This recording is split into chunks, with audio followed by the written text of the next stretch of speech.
कथा कुंभमेळ्याची. कुंभमेळा 12 वर्षांनी का भरतो? पौराणिक कथेनुसार प्रजापती कश्यप यांच्या 2 पत्नी संदर्भात आहे. एकदा कश्यप राजाच्या 2 पत्नींमध्ये सूर्याचा अश्व घोडा काळा आहे की पांढरा यावरून वाद होतो. जी खोटी ठरेल ती दासी बनेल अशी त्यांच्यात शर्यत लागली. कद्रूचा मुलगा नागराज वासू व विनताचा पुत्र गरुड होता. कद्रूने आपल्या नागवंशाकडून प्रेरणा घेऊन आपल्या काळेपणामुळे सूर्याच्या अश्वाला झाकून टाकले होते. त्यामुळे सूर्याचा अश्व काळा दिसत होता. ते पाहून विनता आपली शर्यत हरली व ती दासी झाली.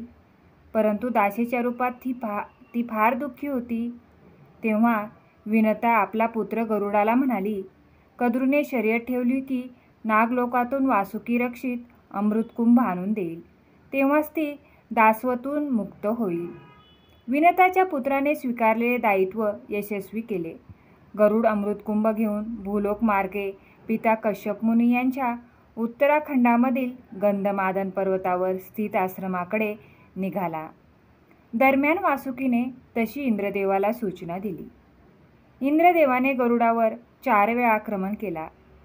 त्याच्यात झालेल्या धामसाम युद्धात ज्या 4 ठिकाणी अमृताचे थेंब पडले त्याचा 4 ठिकाणी कुंभमेळा भरतो. समुद्र मंथनाची कथा. कुंभमेळ्यासंदर्भात समुद्र मंथनाच्या कथेला अधिक महत्त्व देण्यात आले आहे.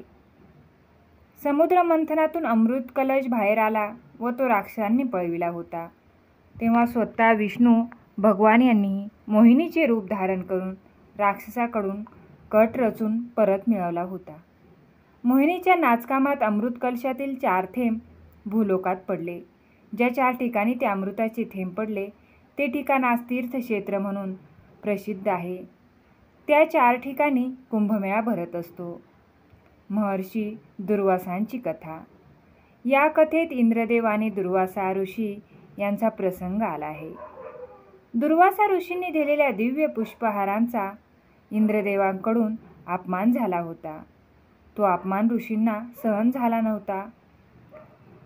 अशी कथा आहे की इंद्रदेवांची हत्तीवरून स्वारी निघाली होती. तेव्हा दुर्वास ऋषींनी त्यांना पुष्पहार देऊन त्यांचे स्वागत केले होते. मात्र इंद्रदेवाने पुष्पहार हत्तीच्या मस्तकावर ठेवून दिला. नंतर हत्तीने तो पुष्पहार जमिनीवर टाकून पायाने तुडवला होता. त्याच दुर्वासा ऋषींना खूप राग आला होता. त्यांनी इंद्रदेवाला शाप दिला. शापाचा परिणाम इतका झाला की सगळीकडे हाहाकार माजला. दुष्काळग्रस्त स्थिती निर्माण झाली. प्रजा त्राही झाली. नंतर देवांनी समुद्र मंथन केले. त्यातून लक्ष्मी प्रगटली. वृष्टी झाली. त्याने शेतकरी वर्ग आनंदला. तसेच समुद्र मंथनातून अमृत कलश बाहेर आले होते. ते राक्षसांनी पळून नागलोकात लपवून दिले. तेथे गरुडाकडून त्याचा उद्धार झाला व त्यानेच ते क्षीरसागरापर्यंत पोहोचविले.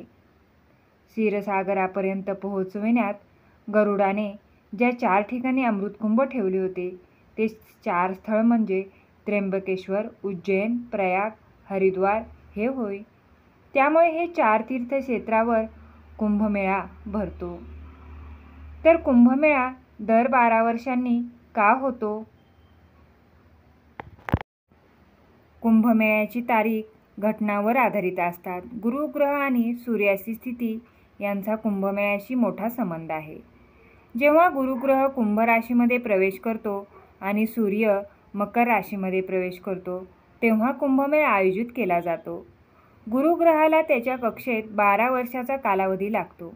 म्हणून कुंभमेळा दर 12 वर्षांनी एकदाच आयोजित केला जातो.